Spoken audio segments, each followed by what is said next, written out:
Well, the word is finally out. According to a study published mere days ago in the Journal of Sex Research, devout religious people have better sex than any of you heathens who preach about sexual liberation. And apparently this is news to some people. Take this headline from this article posted yesterday by the New York Post. Devout religious followers have better sex lives. Shocking study. Is it though? Is it really that shocking? I mean, I'll be honest, when I first read this headline, my gut reaction was, yes, and? Do you have anything new to report? Because, this is not a groundbreaking revelation to any of us with common sense, even without the countless studies that have already been done on this particular topic. We don't need these studies to tell us this obvious truth, but these studies have been done in the past. Decades ago, I'm talking decades. A similar study found out that of all the subcultures in the United States, the people with the most fulfilling sex lives turned out to be devout Catholics and the Amish. Okay, the people with the most stringent rules regarding sex. What you might call the least sexually liberated. As it turns out, scientifically, people who live by biblical sexual morality are ultimately more fulfilled than those who try to satisfy their sexual appetites at every possible opportunity. Now, the secular-minded college kid doesn't think about what's best for him overall. He's just thinking about what he can do to make him happy in the moment. Now, premarital sex promises gratification right now. It promises a quick release. So he goes for that in an effort to make himself happy. Now, this is the general way of the world, right? This is the general strategy for people who live ultimately in the secular mindset.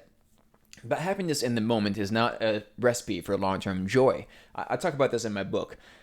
Joy is a completely separate thing from happiness, which is an emotion. It's fleeting, it's momentary, it's here one second, gone the next, completely dependent on your circumstances. If your circumstances are bad, then so are your emotions. In addition, what makes you happy in the moment, right now, might make you completely miserable moments from now, right? If you've ever eaten at McDonald's, you know exactly what I'm talking about, right? Junk food, comfort food promises momentary pleasure to your taste buds, but you can and probably will feel awful as soon as you've finished eating it. Now compare that to joy, which you can experience regardless of your circumstances. Right, I know that I'm not going to get a big dopamine rush from eating broccoli at lunch today, right? But I will feel better overall for having eaten it and for eating it regularly, right? I feel overall joy in the fact that I am being a good steward to the body that God has gifted to me. Even if I don't feel all that happy about eating vegetables all the time, I still feel better overall. Paul wrote, "I have learned to be content regardless of my circumstances. I know how to live humbly and I know how to abound.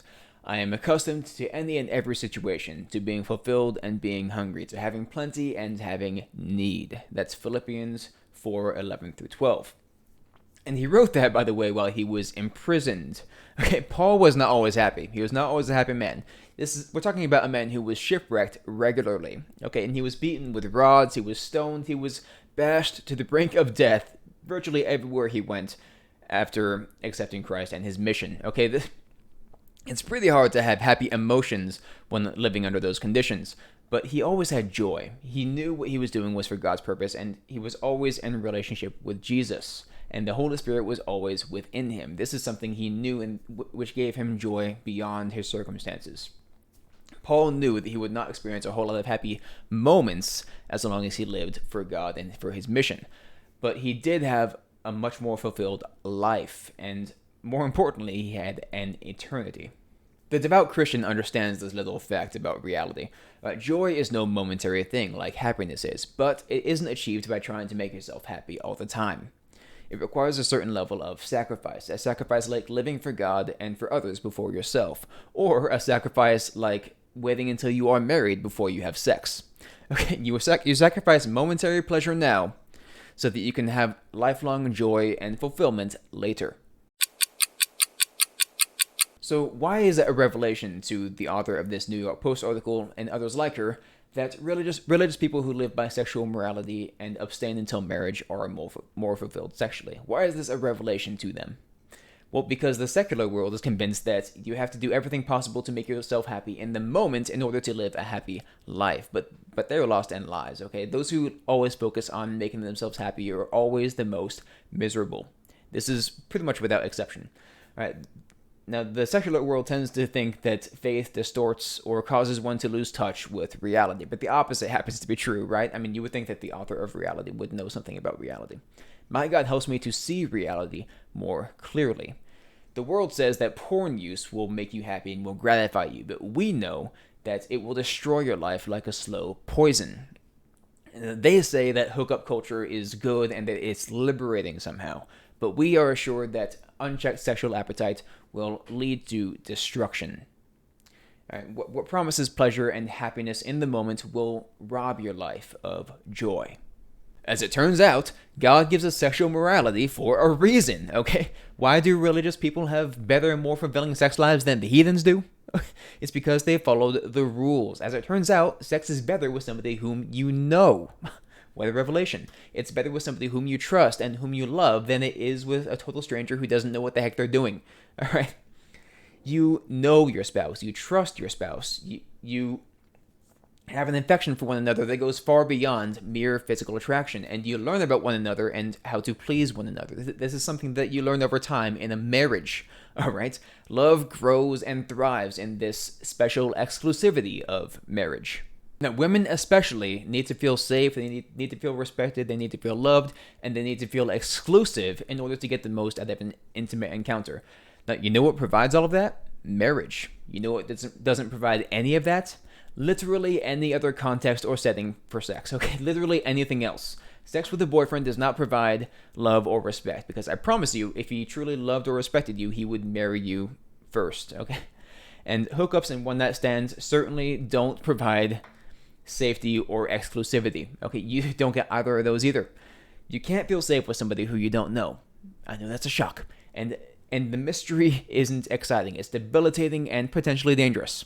All right, and exclusivity obviously will only come when you are somebody's one and only. You won't get that with a guy who was with another girl one night or 1 week ago and who will probably be moving on the very next day, okay? Marriage is literally the only way for a woman to be fulfilled sexually, okay, intimately. The same is ultimately true for men, but I single out women here because they're more deeply affected by this stuff. That's just true. And because women tend to have the most power in the dating relationships. When a woman tells her boyfriend, no sex until marriage, that boy will either leave, thus eliminating himself as a suitable marriage candidate, or he will propose as soon as possible, okay? That is power, ladies. That is what you wield. And you only give up that power when you buy into the sexual liberation nonsense. We've been quite possibly bamboozled. You want good sex? You want to have the best possible sex? You want to live a life full of joy and fulfillment? Do things God's way. I think that the inventor of sex might know a thing or two about how it is best to be pursued and used. Thank you so much for tuning in. If you appreciated what you heard, don't forget to like, share, and of course, subscribe. And I do mean all three. With big tech cracking down, the more you share me on multiple platforms, the harder it is for them to suppress me and keep me from circulating. You can find me on YouTube, Rumble, Twitter, and Facebook. And of course, if you have not yet, don't forget to check out my first book, Back to the Basics of Love, A Single Christian's Guide to Dating, Sex, and Morality in a Secular World. I truly believe in this book. I think you should too. So please get yourself a copy, your loved ones a copy, your friends a copy. Tell everyone you know about it. By all means. Thank you so much for your time, and God bless.